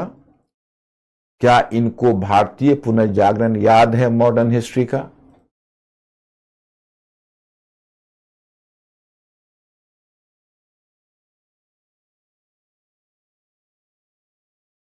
याद है? ओके।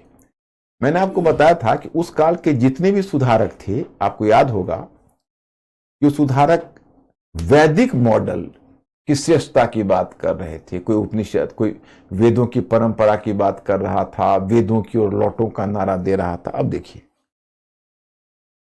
पश्चिम वाले कबूल नहीं करते थे कि हमने भी उनकी सभ्यता में कोई योगदान दिया है। जैसे हमारे यहाँ जो 19वीं सेंचुरी का भारतीय पुनर्जागरण हुआ, उसका पूरा क्रेडिट तो वो ले जाते हैं कि पश्चिम की विचारधारा के प्रभाव में भारत में पुनर्जागरण हुआ। लेकिन वह इस बात को कबूल नहीं करते हैं कि 16वीं सदी में जो स्वयं यूरोप का पुनर्जागरण हुआ, वो हमारी विचारधारा के प्रभाव से हुआ। अब ये पुनर्जागरण में होता क्या था कि जो पुराना आपको मैं ग्रीक सभ्यता और रोमन सभ्यता बताया हुआ है, अब समय आ गया है कि आप उसको समझो कि पुनर्जागरण में, जैसे पुनर्जागरण शब्द आप प्रयोग करते हो, तो पुनर्जागरण के क्रम में जो प्राचीन सभ्यता थी ग्रीक और लैटिन सभ्यता, उसमें बड़े बड़े लिटरेचर, साहित्य, वहां बड़ी संख्या में साहित्य लिखा गया था। साहित्य उसको कहते हैं क्लासिकल साहित्य। क्लासिकल साहित्य को हिंदी में कहते हैं श्रेण्यवादी। तो क्लासिकल साहित्य आप सब सुनते हो, उसको कहते हैं श्रेण्यवादी। तो श्रेण्यवादी साहित्य का मतलब हुआ, मतलब क्लासिकल का मतलब हुआ कि एक, देखो, क्लासिकल और रोमांटिक दो शब्द है, मैं उसका मतलब बता देता हूं कि क्लासिकल का मतलब होता है कि साहित्य हो, कला हो, कोई भी चीज जब विकास के उस स्तर पर वो पहुंच जाता है कि जब आगे आने वाले पीढ़ी के लिए वह मानदंड बन जाता है, स्टैंडर्ड बन जाता है, तो उसको क्लासिकल बोलते हैं। और रोमांटिक किसको बोलते हैं? जो स्थापित मानदंड के विरुद्ध विद्रोह करता है। जो स्थापित मानदंड चला रहा है उसके अगेंस्ट में विद्रोह करके वो नए मानदंड स्थापित करने का प्रयत्न करता है, तो उसको रोमांटिक कहते हैं। So there's the difference between classical and romantic. तो क्लासिकल ग्रीक और लैटिन साहित्य को क्लासिकल साहित्य कहा गया, क्योंकि मानक उसको कहा जाता है। अब मैंने आपको बताया था, आप याद करिए कि ईसाई धर्म के उद्भव से पहले ग्रीक और लैटिन साहित्य लिखा गया था, जो क्लासिकल साहित्य था। तो जब ईसाई पंथ आया, ईसाई धर्म आया, तो मैं आपको बताऊं कि ईसाई धर्म के उद्भव के बाद धीरे धीरे लोगों की दृष्टि इहलौकिक से पारलौकिक की तरफ जाने लगी। पारलौकिक की तरफ मोक्ष की बात होने लगी। पादरी लोग भी लोगों को मोक्ष का रास्ता दिखाते थे, जो मैंने आपको पीछे बताया, अच्छे कर्म और क्या कहते हैं, आस्था। तो पुरोहित लोग हैं, वो लोगों को मोक्ष का रास्ता दिखाते थे कि आप मोक्ष, ये संसार मतलब पापी है, हम लोग पापी प्राणी है। तो मानव को रोमन कैथोलिक चर्च पापी प्राणी के रूप में चित्रित करता था, जो मोक्ष के लिए घिघिया रहे हो कि भाई ईश्वर हमें मोक्ष दे दो, संसार में रहना पाप, कोई अगर मन में आनंद की बात आए वह पाप, किसी के प्रति आकर्षण का भाव आए वह पाप। तो रोमन कैथोलिक चर्च वो सबको अनैतिक और पाप और एक मानव को पापी प्राणी के रूप में चित्रित कर रहा था। लेकिन जो पुराना ग्रीक और लैटिन साहित्य है, उसमें मानव का महत्व था, उसमें मानववाद था। मानववाद क्या होता है, शायद अब आप लोग भूल चुके होंगे। जब मैंने आपको मॉडर्न हिस्ट्री में भारतीय पुनर्जागरण पढ़ाया था, तो मानववाद का मतलब मैंने बताया था कि मानव के महत्व पर बल, माने मानव को पापी प्राणी नहीं समझना, बल्कि समझना कि मानव इस प्रकृति का एक महत्वपूर्ण चीज है और मानव को सुख पाने का अधिकार है। तो पारलौकिक की जगह इहलौकिक, मतलब हम इसी संसार के सुख को भोगना चाहते हैं, तो मानववाद है, वो इहलौकिकता है। और हम इस संसार को छोड़कर ऊपर के संसार के बारे में सोचते हैं, तो पारलौकिकता है। तो जहां ईसाई पंथ में पारलौकिकता की भावना थी, वहीं प्राचीन यूनानी और रोमन ग्रंथ में इहलौकिकता की भावना थी। तो 16वीं सदी में जिसको तुम पुनर्जागरण पुनर्जागरण चेतना या पुनर्जागरण से संबंधित विद्वान कहते हो, उन्होंने फिर दोबारा यूनानी और रोमन साहित्य के अध्ययन पर बल दिया, क्योंकि यूनानी और रोमन साहित्य में मानव के महत्व का भाव था, जबकि ईसाई पंथ है, ईसाई पंथ में इस मतलब मानव को पापी प्राणी के रूप में चित्रित किया जाता था और मोक्ष की बात कही जा रही थी। तो मैं स्टूडेंट्स यही पर मैं आपको बताना चाहता कि ये जो तत्व आया है पुनर्जागरण का, अब ये पूरब का जो विचार आया, उसने जो पश्चिम को झटका दिया, वो पश्चिम के झटके से वो अपने अतीत की तरफ गए। जैसे देखिए, अब इसको मिलाइए, जब हमें 19वीं सेंचुरी में भारतीय विद्वानों को जब पश्चिमी विचारों का झटका लगा, तो हम लोग भी अतीत की तरफ गए थे। जैसे वो ग्रीक और लैटिन साहित्य की तरफ गए, हम लोग वैदिक साहित्य की तरफ गए। तो वैदिक साहित्य में मानववाद है, वैदिक साहित्य में मानववाद है कि नहीं? क्यों? लोग यज्ञ भी करते हैं तो किसके लिए? भौतिक सुखों की प्राप्ति के लिए, मुक्ति के लिए नहीं, मोक्ष के लिए नहीं, भौतिक सुखों की प्राप्ति के लिए। तो वैदिक साहित्य में भी यह लौकिकता है। वो तो उपनिषद के चिंतन से आया, जिसको हम बुद्ध काल से जोड़ते हैं। वैदिक साहित्य में तो यह लौकिकता है। लोग प्रजा, पुत्र और धान्य के लिए उपासना करते थे। आप अगर प्राचीन काल में पढ़ाऊंगा तो बताऊंगा कि वैदिक साहित्य में क्या है, यह लौकिकता है। वे प्रजा, पुत्र और धान्य के लिए उपासना करते थे, मोक्ष और निर्वाण के लिए उपासना नहीं करते थे। यह वैदिक साहित्य की विशेषता है। Mister Ankur, ask my students, यहां तक समझ गए तो मैं फिर आगे बढ़ूंगा। आप लोग बताना कि आप लोग यहां तक समझ गए, फिर मैं आगे बढ़ूंगा।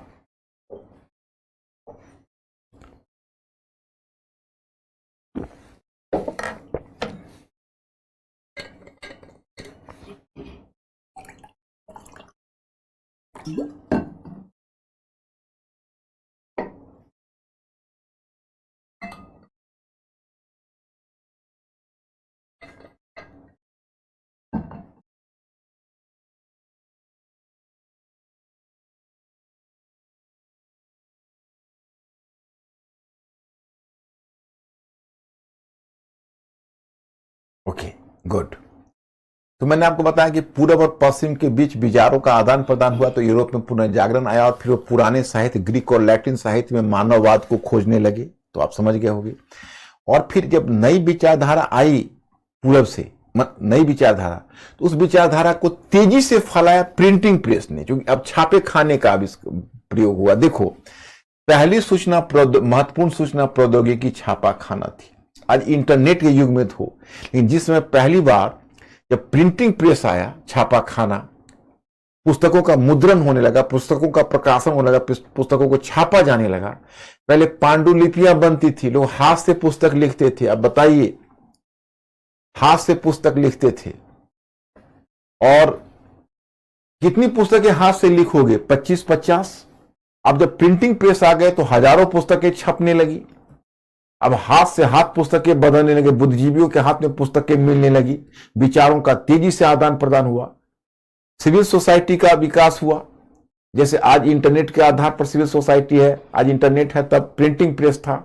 उसने बहुत बड़ी वैचारिक क्रांति, एक तरह से परिवर्तन ले आया प्रिंटिंग प्रेस ने। एक बार एक क्वेश्चन ऑप्शनल में आप लोगों के लिए काम का नहीं है, बस जस्ट मैं एक स्टेटमेंट बताता हूं। एक स्टेटमेंट आता है पुनर्जागरण पर, आप लोगों के काम का नहीं है वो, कि नई दुनिया की खोज ने, जो मुद्रित पुस्तकों के द्रुत प्रसार का सहपाठी था, यूरोप के लोगों को यह सिखाया कि सत्य बेकन के उदास शब्दों में सत्ता की पुत्री नहीं अपितु काल की पुत्री है। अब ये स्टूडेंट के स्तर पर समझना ही बहुत मुश्किल है। मतलब नई दुनिया की खोज ने, मतलब भौगोलिक खोज ने, जो मुद्रित पुस्तकों के द्रुत प्रसार का सहपाठी था, मतलब नई दुनिया की खोज से जो नई विचारधारा आई, और जब प्रिंटिंग प्रेस ने उस विचारधारा को तेजी से फैलाया, सहपाठी था, उसने यूरोप के लोगों को सिखाया, माने उस विचारधारा से यूरोप के लोगों ने सीखा कि सत्य सत्ता की पुत्री नहीं।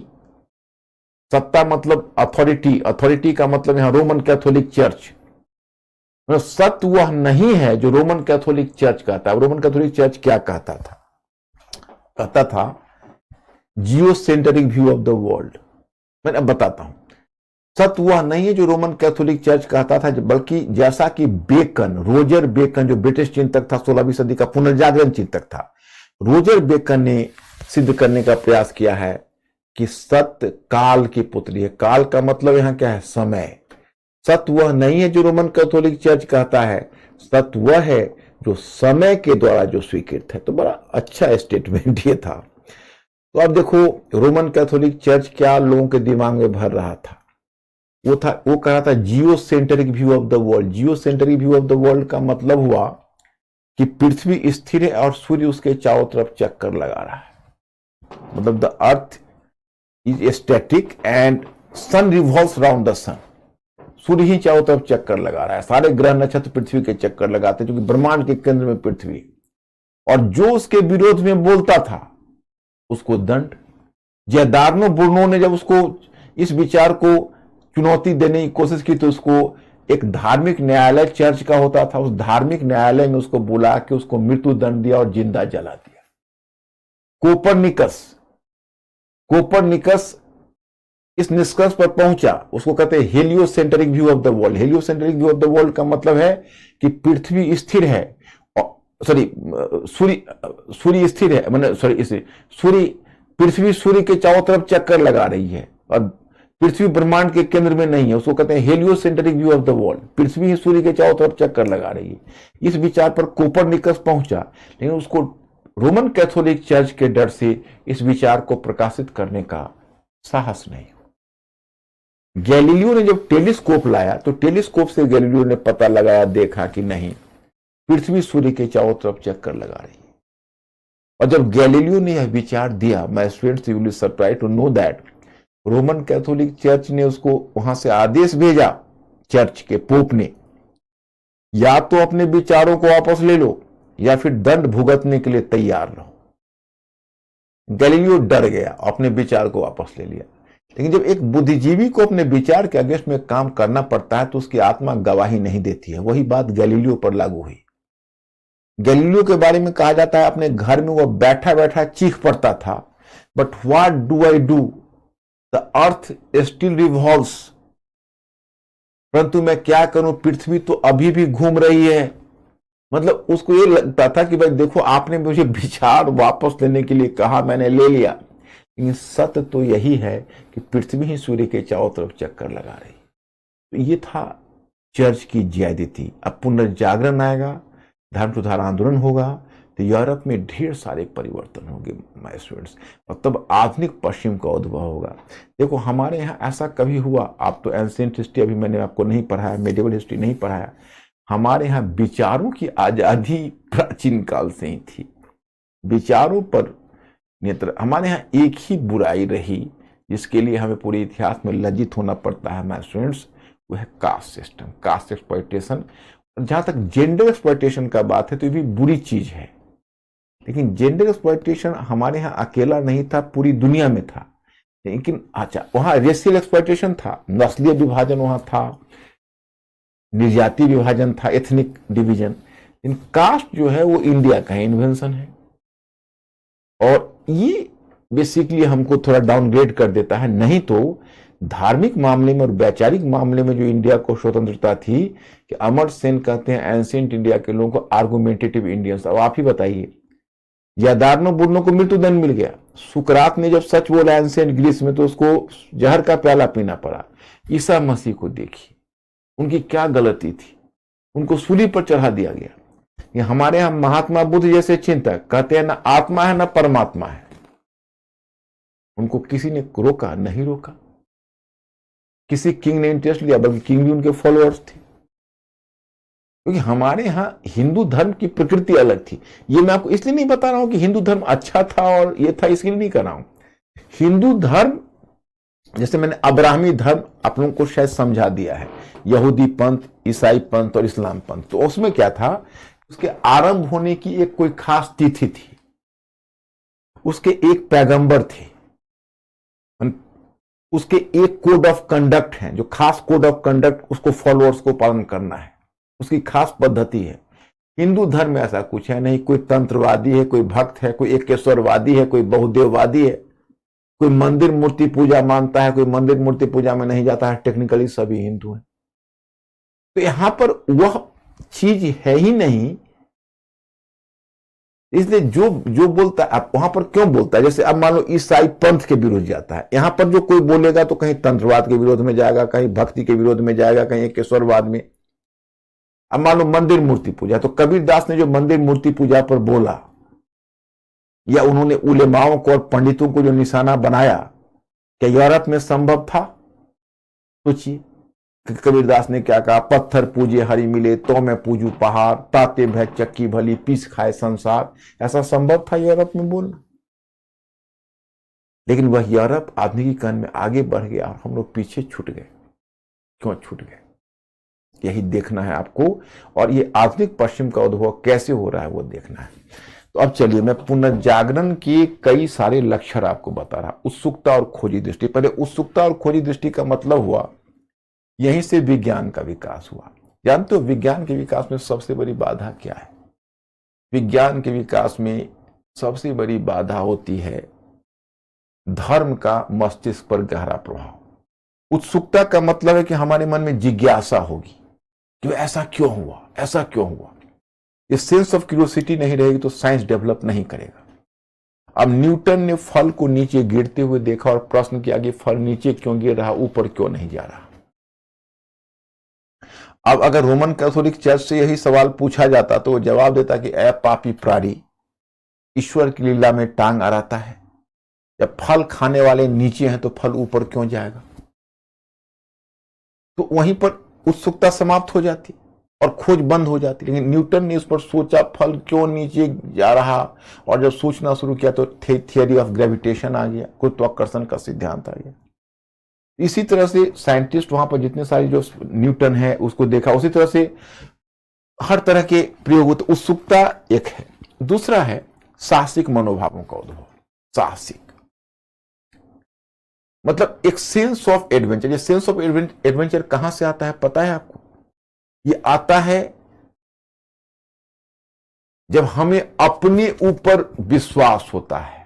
जैसे पहले रोमन कैथोलिक चर्च ने पढ़ाया हुआ था कि मानव पापी प्राणी है, वो ईश्वर की कृपा के लिए उसको और मुक्ति के लिए काम करना चाहिए। लेकिन जब मानववाद, पुनर्जागरण मानववाद लेकर आया और जब मानव का महत्व बढ़ा तो फिर यह बात आई, मैं कर सकता हूं, I can do, I can do. एक सेंस ऑफ एडवेंचर आया, और ये सेंस ऑफ एडवेंचर है तभी तो ज्योग्राफिकल डिस्कवरी हुई, भौगोलिक खोज हुई। भौगोलिक खोज, it was not a joke. Geographical discovery was a very adventurous thing you can say. आप समझ सकते हो कि हम कहते हैं वास्को डिगामा और कोलंबस और वास्को डिगामा ने नई दुनिया को खोजा, but here you should be inform that कि when hundreds and hundreds Columbus and Vasco da Gama might have lost into the waves of the ocean, then the one Columbus and Vasco da Gama got success. मतलब कि सैकड़ों Vasco da Gama और Columbus जब समुद्र की लहरों में खो गए होंगे तो एक कोलंबस और एक वास्को डिगामा को सफलता मिली, क्योंकि साधारण चीज नहीं थी, बहुत कठिन जर्नी थी। समुद्र में जा रहे हैं, अज्ञात समुद्र में, एडवेंचर। कभी कभी बोट भटक जाता था, शिप कहीं पता नहीं चलता था। शिप भी तो बोट ही था उस समय। पूरा का पूरा क्रू नष्ट हो जाता था, 10-20 लोग होते थे, गए समुद्र में, खाना समाप्त हो गया, पानी समाप्त हो गया। एक एंशियंट मैरिनर्स, हालांकि वो आध्यात्मिक संदर्भ में बोला है, इस संदर्भ में, लेकिन एंशियंट मैरिनर्स में कोल्ड्रिज के हम लोग एक पढ़ते थे ग्रेजुएशन में, एक एंशियंट मैरिनर करके एक उसका लॉन्ग पोएम पढ़ते थे। एंशियंट मैरिनर में कोल्ड्रिज ने लिखा है, water water everywhere, all the boat did shrink, water water everywhere, nor any drop to drink. मतलब कि समुद्र में जब जहाज जा रहा है तो उसका एक बड़ा भाग समुद्र में डूबा हुआ है, तो पूरा का पूरा है वो समुद्र में डूबा हुआ है। समुद्र पानी से लबालब है, लेकिन एक बूंद पानी पीने के लिए नहीं है, क्योंकि नमकीन पानी है, कौन पिएगा उसको? यह है एडवेंचर। कई बार जब घर में न्यूज़पेपर में बैठ के न्यूज पढ़ते रहते और उसमें लिखा रहता कि भाई माउंट एवरेस्ट पर चढ़ते हुए माउंटेनियर्स के 5 या 7 लोग बर्फ में दबकर मर गए, उनका पता नहीं चला। कई बार लगता है क्या जरूरत थी, अपने बीवी बच्चों के साथ घर में खुश बैठे हुए थे, क्यों गए माउंट एवरेस्ट पर चढ़ने। ये सेंस ऑफ एडवेंचर है। सेंस ऑफ एडवेंचर व्यक्ति मैं कर सकता, ये फीलिंग है। ये फीलिंग कहां से आई? पुनर्जागरण से आई। जो मानव जैसे हमारे अपने पावर में, जब देखो हमें अपने व्यक्तित्व अपने पावर में विश्वास होगा, तब हम अपने आप को जब वो फीलिंग आएगी तब तो हम कुछ कर सकेंगे। कुछ करने की जो मानव में जो चीज आती है, कहां से आती है? ये आती है धर्मनिरपेक्ष भाव से। मतलब हम ईश्वर पर डिपेंड नहीं है, मैं खुद कर सकता हूं। तो ये भाव जो आता है, ये मानव को एडवेंचरस बनाता है। नेक्स्ट है मानववाद। मानववाद वही है, ईश्वर के समानांतर मानव का महत्व, जो मैं आपको आदमी को ही बताया था। ईश्वर के समानांतर मानव का महत्व बढ़ गया था, पारलौकिकता के समानांतर इहलौकिकता, इस संसार को महत्व देना को महत्व दिया गया। जैसे देखो, मानववाद का मतलब हुआ कि मानव और मानव की व्यक्तित्व को महत्व देना, मानव के गौरव पर बल देना और मानव को इस संसार का एक प्रतिष्ठित प्राणी के रूप में स्वीकृति देना। और उसका एक पक्ष यह भी होता है कि हम उस संसार के बारे में सोचने के बजाय इस संसार को महत्व देंगे, माने पारलौकिकता की जगह इहलौकिकता पर बल देंगे। नेक्स्ट वन देखते हो, व्यक्तिवाद। तो व्यक्तिवाद का मतलब हुआ कि व्यक्तिवाद, इंडिविजुअलिज्म से तात्पर्य है व्यक्ति की निजी पहचान, इसके व्यक्तिगत सुख दुख को समझना। माने व्यक्ति की जो निजी पहचान है और उसका जो निजी सुख दुख है, वो व्यक्ति की पहचान, उसके निजी सुख दुख को समझना। इस काल में पहली बार आत्मकथा लिखी जाने लगी। मतलब अब देखो, मानववाद और व्यक्तिवाद में एक फर्क है, थोड़ा सा फर्क है। मानव में हम पूरे मानव की बात करते हैं, व्यक्ति में उन मानव से अलग करके एक व्यक्ति की बात करते हैं। एक व्यक्ति, उसका सुख दुख, उसकी निजी पहचान, मैं। व्यक्तिवाद में मैं। पहली बार एक सेलिनी नामक लेखक है, सेलिनी नामक लेखक ने अपनी आत्मकथा लिखी, ऑटोबायोग्राफी। अब बताइए, उस समय ऑटोबायोग्राफी लिखना एक व्यक्ति के लिए बहुत बड़ी बात थी। पुनर्जागरण मतलब रोमन कैथोलिक चर्च यही कह रहा होगा, पोप यही कह रहा होगा कि ए पापी प्राणी, एक तुम संसार में जी रहे हो, वह पाप कर रहे हो, अपने पाप की कहानी भी तुम लिखने लगे। पाप की कहानी भी लिखने लगे। तो बेसिकली ये इसके पीछे यही भाव है कि that is the point here, you can say. अब धर्मनिरपेक्षता, यहां धर्मनिरपेक्षता से तात्पर्य है उन पादरियों की आलोचना जिनकी कथनी और करनी में अंतर है। मतलब उन पादरियों की आलोचना करना जो बोलते कुछ और हैं, करते कुछ और हैं। तो देखो, धर्मनिरपेक्षता का वो अर्थ नहीं है जो आज है, बल्कि उनकी आलोचना करना, उन पादरियों की। कुछ पादरी थे जो बातें बड़ी बड़ी बोलते थे, उनका जो काम है वो निम्न कोटि का होता था। तो उनकी कथनी करनी में था, लोगों के मस्तिष्क पर धर्म का प्रभाव कम हुआ। इस प्रकार पुनर्जागरण ने यूरोप में नवीन संस्कृति को प्रोत्साहन दिया। अब देखो, आगे का परिवर्तन होना है, क्योंकि लोगों के मस्तिष्क पर धर्म का प्रभाव कम होगा, पादरियों की भी आलोचना शुरू होगी। और मैं आपको आगे धर्म सुधार आंदोलन बताऊंगा। तो धर्म सुधार आंदोलन के भी दो पक्ष हैं। पहला पक्ष है प्रति धर्म सुधार आंदोलन और दूसरा पक्ष होगा उसका प्रोटेस्टेंट आंदोलन। तो ये हुआ 5 के 5 इसकी विशेषता। और पुनर्जागरण का प्रभाव, अब देखो इसके प्रभाव तो पढ़ना है, किस पर पढ़ना है? साहित्य पर पढ़ना है, कला पर पढ़ना है, सोच पर पढ़ना है। इस तरह इंसान की सोच को ही बदल दिया। जैसे तुम लोगों ने शेक्सपियर का नाम सुना है, शेक्सपियर। क्रिस्टोफर मार्लो का नाम नहीं सुना होगा। सर्वेंतिस एक स्पेनिश राइटर है, उसका नाम नहीं सुना होगा, उसने डन क्यूजोट लिखा है। लेकिन आपने शेक्सपियर का जरूर नाम सुना होगा। तो शेक्सपियर की जो अधिकांश प्ले है, तो here you have to inform that कि शेक्सपियर का जो अधिकांश प्ले है, वो अधिकांश प्ले तो इसी काल का है।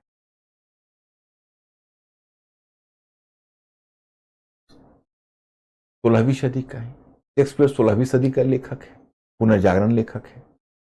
तो शेक्सपियर की जो ट्रेजेडी भी है उसमें देखते हो, उसमें क्या है, व्यक्ति का महत्व है। शेक्सपियर की रचना में मानववाद और व्यक्तिवाद है। क्रिस्टोफर मार्लो की रचना में मानववाद है, व्यक्तिवाद है।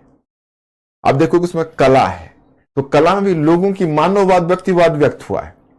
Michelangelo, Rinaldo da Vinci, Raphael, ये सब चित्रकार हैं अपने टाइम के। चित्रों में उन्होंने मानव को महत्व दिया है। धर्म का प्रभाव कम हो रहा है, मानव का महत्व बढ़ रहा है।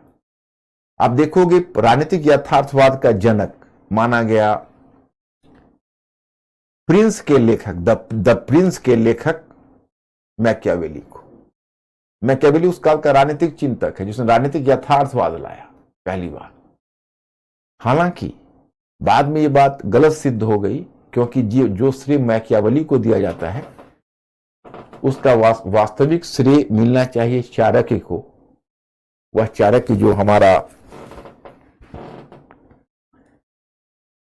हमारे यहाँ का चिंतक है चाणक्य, उसका वास्तविक श्रेय तो चाणक्य को है, लेकिन अब तक वो श्रेय मैकियावेली को मिलता रहा है। ये विडंबना है, इस श्रेय मैकियावेली को मिलता रहा। तो ये हुए पुनर्जागरण चिंतक। अब धीरे धीरे यही से धर्मनिरपेक्षता का जो विचार निकलेगा उससे प्रोटेस्टेंट आंदोलन को भी प्रोत्साहन मिलेगा। तो एक बार थोड़ा आप मिस्टर अंकुर को एश्योर कर दीजिए ताकि मैं जान जाऊं कि आप लोग पुनर्जागरण को समझ गए या कोई कसर है।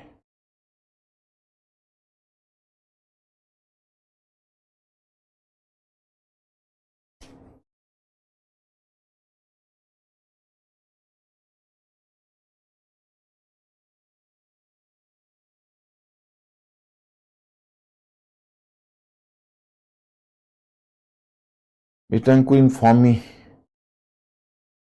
What is the situation.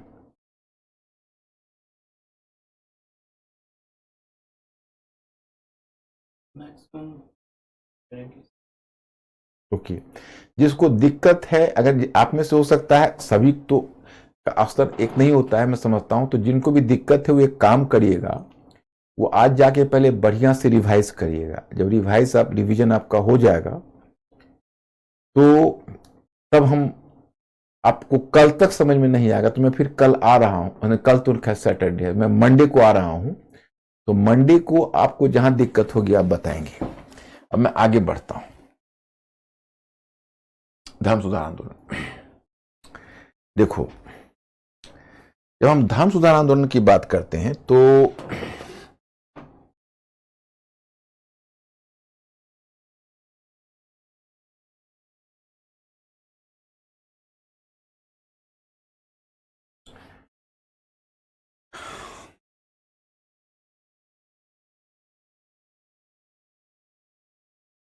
जैसे देखो, इसको मैं आपको बताता हूं।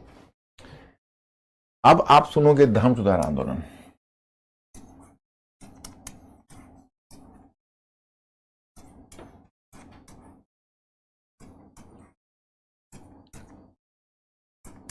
अब जब धर्म सुधार आंदोलन की बात होगी मैं स्टूडेंट्स, तो इसके दो पक्ष हैं, दोनों पक्ष को आपको ध्यान रखना पड़ेगा।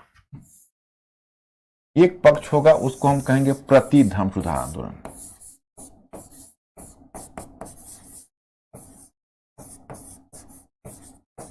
प्रति धर्म सुधार आंदोलन।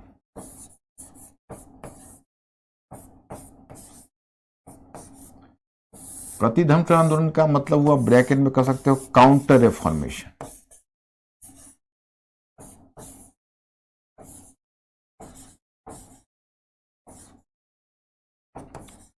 That is called counter reformation. प्रति धर्म सुधार आंदोलन के टर्म आता है, that is called counter reformation. और दूसरा है प्रोटेस्टेंट आंदोलन।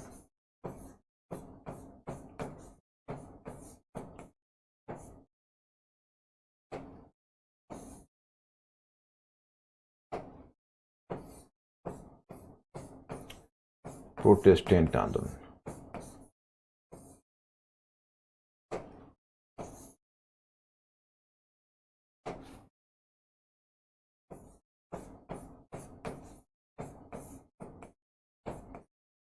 प्रोटेस्टेंट आंदोलन।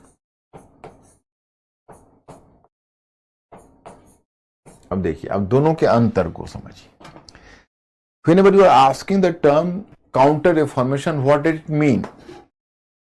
काउंटर रिफॉर्मेशन का मतलब हुआ कि इसका इंटेंशन अच्छा है. काउंटर रिफॉर्मेशन चाहता है कि धर्म, रोमन कैथोलिक चर्च व्यवस्था में जो कुछ एक कमजोरियां हैं, उन कमजोरियों में सुधार लाकर, उसकी आलोचना करके, पादरियों की आलोचना करके और धार्मिक बुराइयों में थोड़ा सुधार लाकर रोमन कैथोलिक चर्च व्यवस्था को मजबूत बनाए. उसका इंटेंशन है रोमन कैथोलिक चर्च के पक्ष, व्यवस्था के पक्ष में. और प्रोटेस्टेंट आंदोलन है जिसने रोमन कैथोलिक चर्च व्यवस्था को ही अस्वीकार कर दिया, कहा चर्च की पूरी पद्धति ही गलत है. मतलब अगर आप प्राचीन भारत के संदर्भ में या भारतीय परंपरा में देखेंगे तो आपको दिखेगा कि जब वैदिक कर्मकांड था, जिसको आप वैदिक यज्ञ कहते हो, तो उसके विरुद्ध दो प्रतिक्रिया हुई. एक प्रतिक्रिया उपनिषद की हुई. उपनिषद वैदिक कर्मकांड की आलोचना करके, यज्ञ की आलोचना करके वो वैदिक धर्म को मजबूत बनाना चाहता है. लेकिन वही बौद्ध और जैन पंथ है, उसने वैदिक धर्म को ही नकार दिया. एक तरह से प्रोटेस्टेंट आंदोलन बौद्ध पंथ का विद्रोह है. तो काउंटर रिफॉर्मेशन उपनिषद का सुधार है. और जो काउंटर रिफॉर्मेशन है, प्रति धर्म सुधार आंदोलन, उसका आधार पुनर्जागरण ने ही तैयार किया है. क्योंकि पुनर्जागरण ने जो धर्मनिरपेक्ष चेतना को प्रोत्साहन दिया, पादरियों की आलोचना वहीं से शुरू हुई. उस समय जर्मनी में इरास्मस जैसे सुधारक आए और उसने प्रति धर्म सुधार आंदोलन शुरू किया. बाद में उसमें से बहुत और भी जुड़ते चले गए. तो ये दोनों में अंतर है. जब काउंटर रिफॉर्मेशन कहेंगे, पहले प्रति धर्म सुधार आंदोलन प्रोटेस्टेंट आंदोलन से पहले शुरू हो गया था काउंटर रिफॉर्मेशन. लेकिन जब प्रोटेस्टेंट मूवमेंट शुरू हुआ तो फिर प्रति धर्म सुधार आंदोलन और भी तेज हो गया. अब देखिए, प्रोटेस्टेंट मूवमेंट का आधार कैसे तैयार हुआ. तो एक जर्मनी में एक जगह थी विटेनबर्ग, वहां पर नाम था, उसका नाम है विटेनबर्ग, जर्मनी में थी. तो विटेनबर्ग में एक पादरी था जिसका नाम था मार्टिन लूथर. तो पहला विद्रोह उसी मार्टिन लूथर ने रोमन कैथोलिक चर्च व्यवस्था के विरुद्ध किया. उसने क्या किया कि विटेनबर्ग के चर्च पर 95 थेसिस टांग दिए. 95 थेसिस का मतलब है 95 सवाल. और रोम के पोप से उसका उत्तर मांगा कि आप उत्तर दीजिए कि ये बुराई, ये क्या है, आप इसका क्या जवाब देते हैं. ये तो डायरेक्ट पोप को चैलेंज था. बहुत बड़ी धृष्टता उसने की थी और उसके लिए उसको मृत्यु दंड तक मिल सकता था. धार्मिक न्यायाधिकरण में बहुत बड़ी सजा मिल सकती थी. ये मार्टिन लूथर बच कैसे गया? बचा इसलिए कि अब रोम का पोप उसको आदेश भेजता कि उपस्थित हो और दंड भुगतो. लेकिन इससे पहले जर्मन कुलीन वर्ग, जर्मन में जर्मन कुलीन लोग थे, उन्होंने मार्टिन लूथर के पक्ष में विद्रोह कर दिया. मार्टिन लूथर के पक्ष में विद्रोह कर दिया. तो मार्टिन लूथर अकेला नहीं है. अब रोम के पोप मजबूर हो गए क्योंकि कुलीन सब उनके पक्ष में खड़ा हो गए. अब कुलीन क्यों खड़ा हुआ, इसका उत्तर आगे आपको मैं बताऊंगा. जर्मन कुलीन वर्ग का क्या स्वार्थ था वो बताऊंगा. लेकिन हां, अभी भी एक रास्ता था. रास्ता क्या था? तो पवित्र रोमन साम्राज्य में आपको कल परिचय करा चुका हूं, कोई नई चीज तो नहीं है. तो पवित्र रोमन साम्राज्य तो बहुत पावरफुल था, आप जानते हो. वो तो जर्मन कुलीनों को भी कुचल सकता था. तो पवित्र रोमन साम्राज्य तो मार्टिन लूथर और जर्मन कुलीनों का विद्रोह दबाता था, क्योंकि पवित्र रोमन साम्राज्य तो चर्च की तलवार था. चर्च का सुरक्षा माने संरक्षण देता था पवित्र रोमन साम्राज्य. लेकिन मार्टिन लूथर बहुत लकी निकला, क्योंकि सहयोग से उस समय पवित्र रोमन साम्राज्य फ्रांस के साथ एक युद्ध में उलझा हुआ था. और फ्रांस के साथ युद्ध में उलझने के कारण वह मार्टिन लूथर के विद्रोह को दबा नहीं सका. और इसी का फायदा उठाकर मार्टिन लूथर ने इस विद्रोह को सफल बनाया. अब जब मार्टिन लूथर ने विद्रोह किया जर्मनी में, तो आगे चलकर जर्मनी में एक और सुधारक खड़ा हो गया. उसका नाम था काल्विन. और स्विट्जरलैंड में एक दूसरा सुधारक आ गया जिसका नाम था ज्यूंगली. और फिर अलग अलग देश में नए नए समूह के प्रोटेस्टेंट आ गए। उनके नाम अलग अलग थे लेकिन थे प्रोटेस्टेंट। जैसे ब्रिटेन में प्यूरिटन्स कहलाए, फ्रांस में ह्यूजनॉट्स कहलाए, ये सब प्रोटेस्टेंट की शाखाएं थी। इस तरह से प्रोटेस्टेंट मूवमेंट घटित हुआ। अब सवाल खड़ा होता है कि इतना जंगल की आग की तरह प्रोटेस्टेंट मूवमेंट फैल गया, इसके पीछे कारण क्या थे? अब मैं स्टूडेंट्स यहां हमें रुकना होगा। अब मैं आपसे फिर कहूंगा कि लास्ट तक आप लोग पढ़ के आ जाइएगा। मैं अगले क्लास में इस एरिया को करके समाप्त करना चाहूंगा। तो आप लोग इसको पढ़ के 98 नंबर पेज तक लास्ट तक आप, जहां यूरोपीय संस्कृति में परिवर्तन के अपना यूरोप में आधुनिकता को प्रोत्साहन, यहां तक आप पढ़ के आ जाइएगा, क्योंकि ये जगह तक मैं आपको कवर करूंगा एरिया। सो माय स्टूडेंट्स, अब आज मैं यही रुकता हूं और टाइम इज ओवर। अब मैं फिर आपसे मंडे को मिलता हूं। बहुत अच्छा लगा। Thank you very much. Good night. I